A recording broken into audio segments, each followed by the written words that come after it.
José Luis Mozo Vázquez, médico cirujano, profesor investigador de la Escuela de Medicina de la UP, de la Universidad Panamericana. Neomatrix.com.mx. José Luis, las técnicas contra el dolor a nivel cirugía hoy son un tema, ¿verdad? Cuéntanos Sí, es estas Fernanda. nuevas Buenos días. tecnologías. Buen día.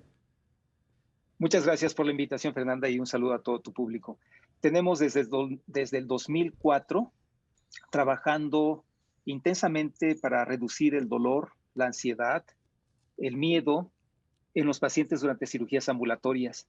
Hemos realizado más de 500 procedimientos antes del COVID y en esta nueva era del COVID. La intención es utilizar realidad virtual para distraer al paciente mientras está siendo intervenido. Y esos escenarios nos han permitido lograr una reducción del estrés y de la ansiedad y del miedo transoperatorio hasta en un 24-25%, Fernanda. José Luis, ¿qué tan importante es ahora entonces el pulso del doctor? Porque pues se vuelve lo fundamental a la hora de manejar estos aparatos, el pulso de ustedes, ¿no? Sí, las nuevas tecnologías nos han permitido ser cada vez menos invasivos en los pacientes y quiero comentarte que el uso de los cascos virtuales que se le colocan en la cabeza de los pacientes es un equipo no invasivo, portátil, ligero, fácil de utilizar, que no tiene ninguna complicación o no hemos tenido ninguna complicación con estos equipos y cada vez los estamos utilizando siendo menos invasivos. Es decir, que no hay ni contacto actualmente con el paciente como para poder justificar alguna complicación. Entonces, por otro lado, la satisfacción de los pacientes es impresionante. Actualmente estamos trabajando con mujeres jóvenes embarazadas sin comorbilidades en el área de la obstetricia para presentarles durante su estancia en quirófano tratar de mejorar esa satisfacción y esa alegría potencial que ya traen al ver nacer un bebé. Les damos la oportunidad de ver en vivo y a todo color a su bebé desde que emerge del útero hasta en los primeros 30 minutos. ¿Cómo Esto es crees, algo José Luis? formidable. Es ¿Cómo, algo cómo, cómo? formidable, Fernanda. Sí, sí, Oye, el sí. otro día vi un video que me mandó Isabel Ascurain, a quien le mando un abrazo con mucho cariño. Déjame buscar el término, porque me quedé, mira, como que después por tu trabajo hay ciertas cosas que ya no te impresionan tanto, porque pues está rodeada de mucha información, pero dije, ¿qué es esto?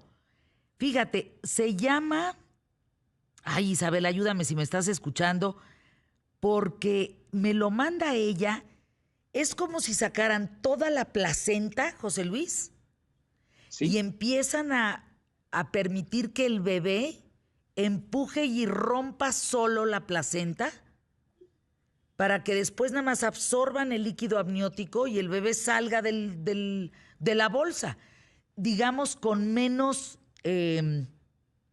Invasividad. invasividad y menos estrés. Tiene el mismo propósito, Fernanda. Tenemos el mismo objetivo. La intención es que la mamá, en ese estado de estrés, y más en estos momentos de aislamiento y de confinamiento, el estrés se ha incrementado muchísimo. La mamá debe permanecer sola, sin ningún familiar, ni siquiera en sus habitaciones, cuando existe el riesgo de contagiarse por el COVID. Entonces, esta pandemia nos ha impulsado a innovar nuevos sistemas para reducir ese confinamiento que estamos viviendo. Pues bien, la ciberterapia, la realidad virtual terapéutica, nos ha llevado a presentarle, a distraer tanto a la mamá, de tal manera que pueda ver en tiempo real y en 2 dimensiones y a todo color, desde el primer segundo que nace su bebé. Lo puede presenciar y todos los familiares que quieran también. Obviamente las condiciones deben ser Híjole. exentas de comorbilidades. Mira, se llama... No, es una locura ver esto. ¿Si has visto esa imagen ¿Sí? de cómo sacan se llama Nacop Tomás, Nacop Tomason, Nacop Tomás, algo así. Lo voy a enviar a redes porque vale la pena sin duda ver lo que ya se está haciendo a favor de que una paciente o un paciente no sienta dolor. Ahora, José Luis, ¿el dolor está en el cerebro o está en toda la red de nervios que tenemos en el cuerpo? ¿Cómo se percibe el dolor, pues? Sí, el dolor se radica en el sistema nervioso central. Es una función muy subjetiva dependiendo de la cultura, de muchos factores en el ser humano. Y bueno, es un procesamiento mental radicado en el sistema nervioso central, sin lugar a dudas. Sin embargo, eh, recordemos que el sistema nervioso trabaja a través de redes neuronales donde una función está entrelazada con el resto de las funciones cerebrales. De ahí que si nosotros distraemos a la paciente con las vías o los centros nerviosos encargados de la visión, de la audición, de las emociones, del movimiento y de otras áreas, las áreas del dolor se reducirán. Eso está demostrado por resonancia magnética funcional y es en base a ello que nos atrevemos a hacer estos estudios. Pero hemos ido más allá, Fernanda, porque esto lo hemos aplicado en recién nacidos, en algunos recién nacidos de término de 40 semanas que tienen la oportunidad de poder abrir los ojitos desde el primer segundo y en lugar de ver a los obstetras, pediatras, asistentes de todo el quirófano cubiertos con máscaras, con caretas, uniformes Ujú. quirúrgicos, con una luz intensa de lámparas de quirófano, ruidos externos que generan estrés, lo que hacemos nosotros es presentarle la imagen de la mamá desde que presenta, desde el primer segundo de vida. Esto con una pantalla de aproximadamente unos 30 centímetros cuadrados, y la primera impresión que tienen estos recién nacidos, y que es espectacular porque se reduce un poco el periodo de adaptación, sobre todo respiratoria, hemos visto que mejora el periodo de adaptación de estos recién nacidos cuando ven por primera vez a su mamá frente a ellos a unos 30 ¿Qué centímetros de cosa? su rostro. ¿Y está comprobado que ven, José Luis? Eh, el área de la oftalmología sugiere que sí ven a 30 centímetros, pero no con el foco que presenta un adulto. Ven un poco borrosito, por así decirlo, pero sí logran distinguir las siluetas, las expresiones de los seres humanos. O sea, de que ven, sí ven. Por eso es que la lactancia se da a 30 centímetros, que es la distancia de los ojos de la mamá a los ojos del bebé, cuando la mamá los tiene en sus brazos. Es aproximadamente esta distancia. La naturaleza es tan sabia que hasta para el enfoque visual nos ha preparado para ello. Es increíble. Te estoy mandando, si me pueden seguir en @QTF en Twitter, cómo sacan la placenta y absorben poco a poco el líquido amniótico para que nazca. Es verdaderamente increíble. Ahora, en término, tú podrías decir, José Luis, doctor José Luis Mozo Vázquez, que hoy en día ningún ser humano debe de vivir con dolor. O sea, ya estamos preparados en clínicas, en fin, en muchos, desde muchas trincheras para ya no vivir con dolor. Sí, por lo menos, pero por lo menos una reducción importante, por supuesto que sí, existen fármacos, existen procedimientos eh, para reducir el dolor, tanto en forma normal como propio de ciertas enfermedades. Existen áreas muy especializadas, como es la clínica del dolor, que reduce el dolor considerablemente durante procedimientos médicos o quirúrgicos con cierta invasividad. Los medicamentos, por supuesto, que cada día son más sofisticados y reducen. Sin embargo, no olvidemos que vivimos del dolor los médicos, porque el dolor es el principal signo que nos permite hacer Ah, ese es un buen diagnósticos, punto. lo que nos permite, es un instinto necesario, es un mal necesario, Fernanda. Por lo tanto, mientras el dolor nos permita tener una respuesta instintiva, bienvenido. Pero cuando el dolor es ocasionado por ciertos procedimientos, sí debemos reducirlo hasta donde podamos. Fíjate que tocas un tema que me parece fundamental porque en el cómo viene toda una serie de eventos, efecto dominó, en una población como los mexicanos, que somos muy adeptos a la automedicación, eh, Tú puedes tener un dolor de estómago, un dolor de cabeza, un dolor de... y te tomas un chocho para que se te quite.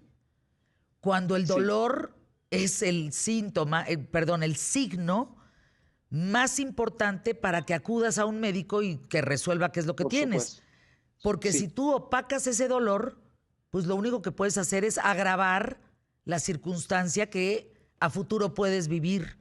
Porque los primeros signos, pues los tapaste, no les hiciste caso, y para cuando te llegue el signo grandote, por decirlo así, pues ya debes de tener un tumor grande, algo ya magnífico, ¿no? Algo ya extraordinario.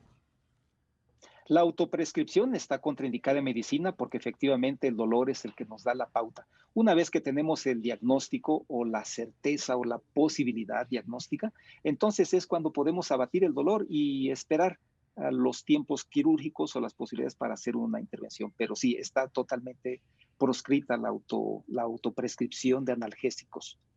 Bueno, pues déjame ir a una pausa en un instante a los spots QTF que tengo que entregar a las 11:42 con 30 segundos y me quedan... Luis Mozo, no podríamos hablar del dolor sin hablar sobre el famoso umbral del dolor.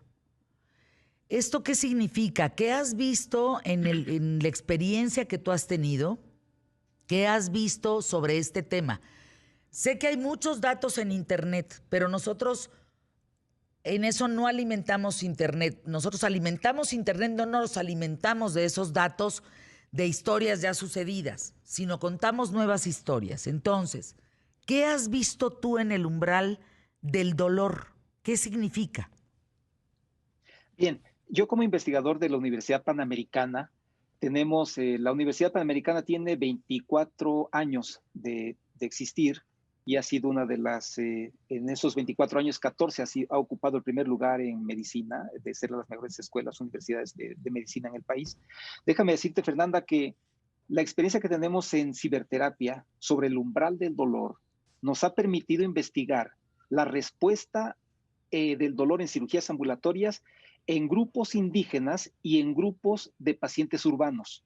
Nos Ah, hemos caray. remontado a las montañas del estado de Guerrero, en la región MEPA, mejor conocida como la región Tlapaneca, donde hemos realizado a lo largo de 10 años cirugías ambulatorias en alrededor de 30 pacientes.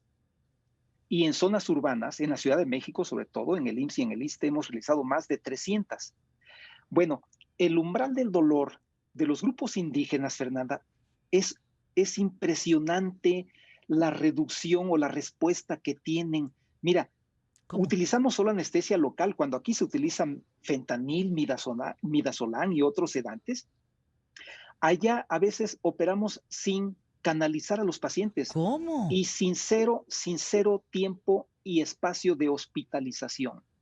El umbral del dolor es tan reducido en las zonas indígenas, Fernanda, que espero que esté incluida la respuesta, porque existen factores sociales, culturales, antropológicos, económicos, religiosos. Bueno, el dolor es algo multifactorial y lo he demostrado como investigador de la Universidad Panamericana.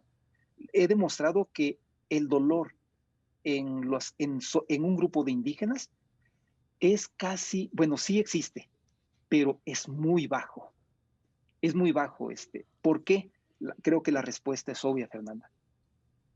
No sé si sea que estén acostumbrados a la carencia o genéticamente exista algo para responder menos al dolor, pero lo hemos demostrado hasta este año que hemos realizado cirugías ambulatorias en la región alta de la montaña Me del estado tienes de muy Guerrero. impresionada con lo que estás diciendo. Y aparte, Fernanda, déjame decirte que las investigaciones que hemos estado realizando en esta universidad ha trascendido fronteras. En este año fui a instalar un laboratorio de simuladores quirúrgicos para entrenamiento en cirugía laparoscópica en la Universidad del Rey, en Dubái, Mohammed bin Rashid University. En esta universidad nos dio la oportunidad de llevar nuestra tecnología que diseñan los ingenieros en innovación y diseño en esta universidad panamericana.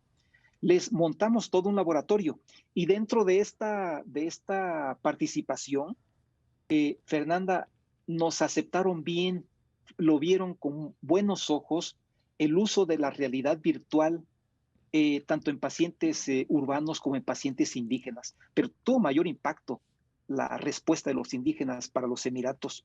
De tal manera que hemos sido invitados y estamos colaborando y estamos participando en el diseño de Dubái dentro de 51 años. Ellos tienen la visión de ser el país líder mundial para el 2071 y estamos colaborando directamente con nuestros proyectos en los Emiratos Árabes No, qué Unidos, barbaridad. específicamente en la Universidad de Dubái, que se encuentra, que no es la capital, pero es una de las ciudades de los Emiratos más importantes. Para ello, déjame decirte que en el 2071, en este lapso de tiempo, pretenden, hablando del dolor, pretenden eliminar el dolor en un 100%, de aquí al 2071, Fernanda. ¿Cómo? Pretenden tener un premio Nobel en 2 o 3 años, pretenden llegar a Marte, pretenden utilizar todas las tecnologías que no te puedas imaginar, como es prolongar la existencia humana, la vida, el promedio de vida, que en México es 83 años para los hombres, 80 para las mujeres o viceversa, ¿A cuánto pero lo quieren aumentar? lo quieren aumentar a 200. Déjame decirte que esta ¿Qué? fuente que yo tengo no es mía, es de grandes amigos que trabajan en el ejército de Estados Unidos o ex coroneles del ejército, en centros de investigación de DARPA. DARPA es la institución más grande en Sí, investigación del ejército de Estados Unidos. así es. Estos amigos con los que tenemos trabajando más de 20 años me han permitido tener una visión de la medicina del futuro y que los Emiratos la están tomando muy en serio, están ya proyectando, están planeando cómo debe ser la medicina en el 2071. A ver, entonces vamos a Entonces, detenernos ahí tantito. ¿Cómo va a ser? ¿Cuál es el futuro de la medicina y la robótica? Eso me sí, parece sí, sí. muy importante. Muy interesante, muy interesante. El doctor Richard Satava, que es padre de la cirugía robótica a nivel mundial, que bajó la tecnología de la NASA para las salas de quirófano, es un gran compañero de la Universidad Panamericana que viene en forma frecuente. Es un investigador y un filósofo de la ciencia y la tecnología que resume la evolución de la medicina en 3 grandes tecnologías. Primero, la manipulación genética, la creación de cyborgs y el Brain Computer Interface, es decir, la unión del cerebro con las computadoras para llevar información del cerebro a las computadoras y de las computadoras al cerebro, Fernanda. Estas 3 tecnologías van a crear a un humano diferente, con un potencial físico y mental sorprendente. Él considera que la creación o el cambio radical de la potencialidad del Homo sapiens se tendrá un nuevo nombre. Es decir, él habla ya de una nueva especie humana. Esto va a tener un impacto social, económico, en salud y en todas las áreas. Hablando de salud, la inteligencia artificial es la que ahorita está tomando un auge impresionante de la creación del Internet hasta nuestros días. La inteligencia artificial ahorita, hoy en día, hasta este día, Sí, es la controla base. las ideas, las emociones, la política, la economía del ser humano. Así es. No, ¿qué es lo que va a suceder en las próximas décadas? La competencia o el desarrollo por la creación de una nueva especie o de aumentar la potencialidad humana es sin duda la medicina del futuro. Existen todas las plataformas, existen todos los laboratorios, existe toda la tecnología para poder empezar a crear un nuevo ser humano. Por un lado, la medicina había creado tecnología para beneficiarse al hombre de su piel hacia afuera. Ahora, el desarrollo de la tecnología le va a permitir incrementar y modificar todo lo que exista de la piel hacia adentro. Eso es por un lado. Por el otro, la competencia por el espacio, el colonizar Marte, no, está obligando a los investigadores a que la inteligencia artificial, la automatización, se desarrolle en forma exponencial, porque no pueden ir más de 6 o 7 astronautas a Marte en una misión que lleva 8 meses aproximadamente para llegar y regresar, y cuando hay un delay de 20 a 40 minutos para poder conectarse. ¿Esto qué significa? Que la medicina está comprometida a llevar la más alta tecnología a Marte para poder darle el servicio de urgencias y de medicina de primero o segundo nivel a sus astronautas. En primer lugar, la ortopedia, en segundo, la la neurocirugía y después el resto. Por ejemplo, la psiquiatría, porque tienen un impacto en sus emociones muy importante. Pues yo te pido, José Luis, que seas parte del equipo de ¿Qué tal, Fernanda? Esto que estás diciendo es alimentar Internet, exactamente. Esto es información que tú no encontrabas en Internet y nosotros estamos dando aquí en ¿Qué tal, Fernanda? Para que justamente se alimente de esto que está sucediendo en Dubái, de esto que pasa con el ejército de Estados Unidos, de esto que pasa con lo que será el dolor en el año 2071, que a lo mejor muchos de los que estamos aquí en ¿Qué tal, Fernanda? No vamos a estar. Pero habrá Espero humanos, que sí. espero que sí, ¿no? Pero a lo mejor no estaremos, y habrá humanos que sí van a poder presenciar esa nueva especie en donde yo me quedo con algo que dijiste, que me parece que eso es lo que tendremos que ir desglosando poco a poco en el programa, José Luis. Trabajamos de la piel del hombre hacia afuera y ahora tendremos que trabajar de la piel del hombre hacia adentro. Así es. Entonces, Sí. te invito a que estés con nosotros una o dos veces, no sé, conforme se pueda, en un espacio de 10, 12 minutos, para que nos vayas calentando motores en lo que está sucediendo en Dubái, en lo que pasa en el ejército y con los del ejército de Estados Unidos, en Con dónde mucho se gusto. está invirtiendo en la medicina, etcétera, porque esta información no está en Internet y nosotros queremos meterla a Internet. Por supuesto, Fernanda, y yo quiero agradecer a los mexicanos investigadores que creen en Claro. nuestras visiones, como es los obstetras que están trabajando junto con nosotros, la doctora Verónica Laravaca, la doctora Erika Angulo, la doctora Caridad Carranco, pediatras María Eugenia Espinosa Pérez, la doctora Razo del Hospital Ángeles México, la doctora Melisa García Increíble. Hernández en el DIF en Gracias Hidalgo. de verdad, Todas José esas Luis. personas, todos esos investigadores, muchas gracias por creer en nuestra tecnología mexicana que ha rebasado las fronteras a los Emiratos, Fernanda. Gracias. Y es un gran orgullo representar